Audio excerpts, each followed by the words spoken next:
Ես հարց ունեմ, ուզում եմ մանրամասնենք, որ մեր հեռուստադիտողների, մեր քաղաքացիների համար, այսինքն խոսքը վերաբերում են արդեն շատ տարածում ունեցող, որ մեքենաների վրից, չգիտեմ, լինի դա լուսարձակները, լինի դա համարները, որ գողանում են եւ այդ արարքը կատարած մարդիկ այն դեպքում, երբ որ պարզ կլինի, որ մեղադրանքը կապացուցվի, դրանք արդեն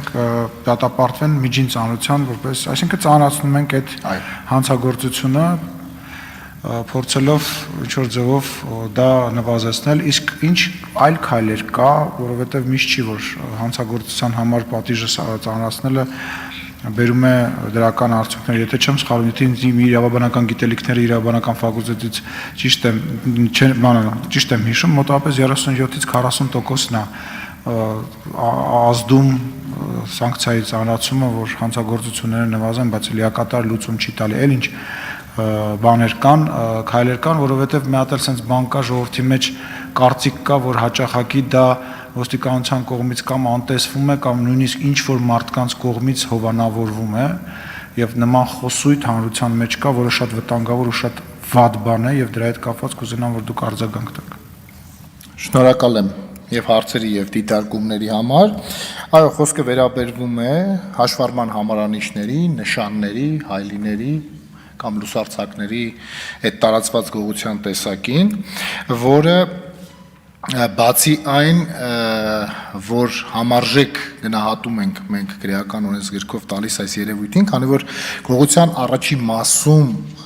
տեղավորված այն արարքները եւ այս արարքը ըստ էության ծանրության աստիճանով տարբերվում են իրարից, քանի որ այս արարքը ունի շատ մեծ տարածվածություն եւ բացի այդ այս հանցագործության կատարման դուժող հանդիսացող քաղաքացիները, բացի այն, որ վնասվում են կոնկրետ տվյալ պայստամասի կամ սարքի կորստով, նաև մեծ խնդիրներ ունենում, մասնավորապես հաշվառման համարանիշների պարագայում, եթե դրանք արտասահմանյան կադաստրում գրանցված են, շատ մեծ քաշքշուկի առիթ է սա դառնում եւ ըստ էության նաև տրանսպորտային միջոցը շատ դեպքերում այդպիսի վիճակում վարելը առաջացնում է եւս լրացուցիչ խնդիրներ։ Ես արձագանք եմ։ Քանի դեպք ունենք, որ այդ համար գողացողներից լուսարձակ գողացողներից վերջացրած բռնել ենք։ Ես ուզում եմ իմանամ պետությունը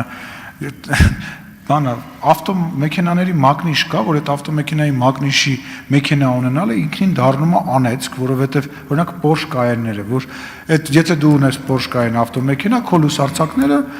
ոչ մի ապահովագրական ընկերություն երբևիցե չի ապահովագրի, որտեղ 90% պարագայում որտեղ կանգնացնես ստանելու են, բայց քանի դեպք ունենք մենք, լավ, սանկցիան փոխեցինք, մեծացրեցինք, քանի դեպք ունենք մենք, որ բռնվել են այդ մարդիկ։ Շնորհակալություն դիտարկման համար, ըստ էության կատարված հանցագործությունների 30%-ի չափով չասեմ բացահայտված, բայց հայտնաբերված անձինք ունենք, բայց այդտեղ մի փոքր խնդիր ունենք դատական եւ քննչական պրակտիկայում։ Մենք ունենում ենք միևնույն անձի կողմից 30 դրվագ կատարված հանցագործություն, երբ որ առաջի կատարված հանցագործության դեպքում ոստիկանությունը հայտնաբերել է։ Եվ այս իմաստով ծանրացնելով արարքը, տանելով միջին ծանրության տիրույթ, մենք նաև հակված ենք մտածել, որ ավելի խիստ խափանման միջոցներ կկիրառվեն, որտեղ 30-ից ավել դրվագներ ենք ունենում մենք դեպքեր, որ նույն անձը կատարում է արարքը, հայտնաբերվում է, ձերբակալվում է, խափանման միջոցը ազատազրկման հետ կապ չի ունենում եւ այդ անձը շարունակում է կատարել գողություն։ Թերևս ունենք մեծ խնդիր ստեղ, բայց ոստիկանության տեսանկյունից էլ ասեմ, որ նաև մենք մեր ծառայության կազմակերպման ձևերը եւ մեթոդները նպատակաուղղում ենք այս հանցագործության դեմ պայքարին, հատկապես վերլուծելով այն տեղանքները եւ այն ժամանակահատվածը, որտեղ որ տեղի են ունենում այս գողությունները եւ մարտավարական իմաստով եւս ձեռնարկվում են միջոցառումներ։ Ասեմ, որ ավարտեք, ժամանակը վերջացել է, ներողություն եմ խնդրում։ Գառնիկ Դանիելյան, համեցեք պարոն Դանիելյան։ Հարցս հետևյալն է, ուրեմն վերջերս տեղեկություններ ստացանք, որ Մղչան գյուղում բարձր դասարանի աշակերտները ըստ տեղեկությունների 4 աշակերտ բարձր դասարանի ավելի ցածր դասարանի աշակերտներ 4 դասարանի աշակերտին ամիսներ շարունակ հետապնդել են թմրանյութ Թմրանութ են ստիպել, որ օգտագործի, այնուհետև գումար են շորթել, քննչական կոմիտեն հայտնեց, որ 4 անձի նկատմամբ քրեական հետապնդում է հարուցվել։ Հիմա հարցս հետևյալն է, այստեղ նախ արդյոք այն մարդիկ, այն իրավասու մարդիկ, որոնք որ անչափահասների հետ են զբաղվում, արդյոք այս ընթացքում կանխարգելիչ ինչ-որ աշխատանքներ չեն իրականացրել դպրոցներում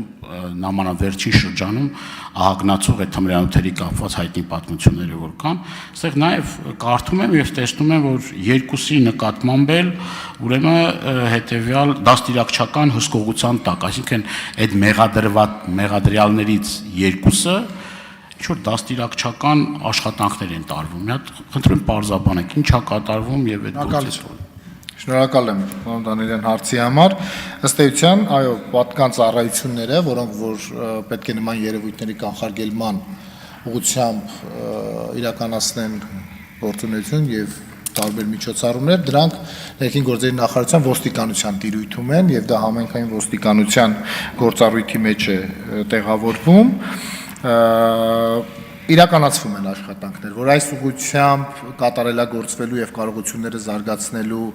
աշխատանքներ կան անելու, սա եւս ընդունում եմ, որ կան եւ այս ուղղությամբ ներքին գործերի նախարարությունը թե երկարաժամկետ, թե միջնաժամկետ կտրվածքով լուծումների հետևից է գնում, այդ թվում հստակ ռազմավարություններ ընդունելով եւ կանխարգելիչ միջոցառումներ նախատեսելով։ Ինչ վերաբերվում է ընտրված խափանման միջոցներին, ըստ էության սա ներքին գործերի նախարարության տիրույթից դուրս է եւ քննիչն է գնահատում եւ ընտրում խափանման միջոցը միջնորդում դատարանին եւ դատարանի կողմից արդեն կամ հաստատվում է այն կամ ոչ։ Շնորհակալ եմ։ Արձագանք պարոն Դանիելյան։ Տեսեք, մենք պետք է այս թեմայով որևէ մի կոմպրոմիսի չգնանք, ինչ որ դաստիարակչական աշխատանքներ ես օրինակ անձամբ չեմ ընդունում այդ մեթոդները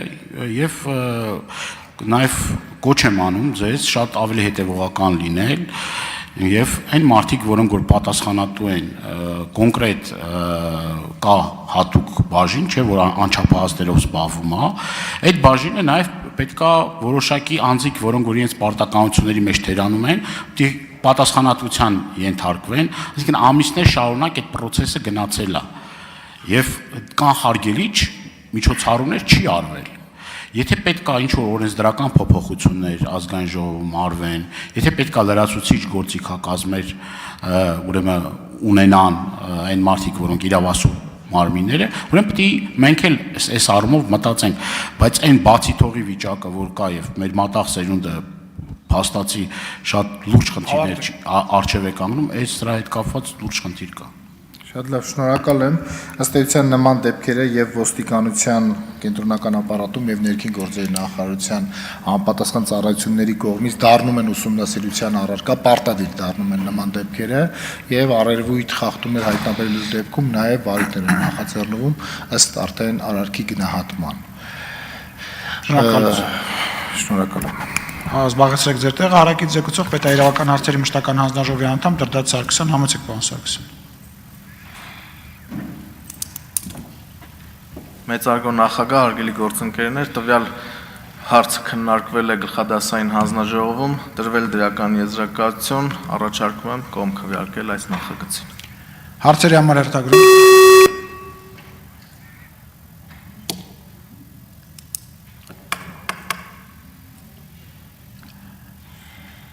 Շնորհակալություն պարոն Սարգսյան,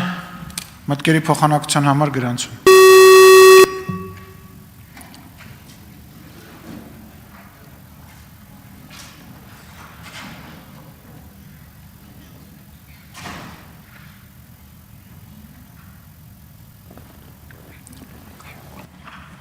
Ալեն Սիմոնյան։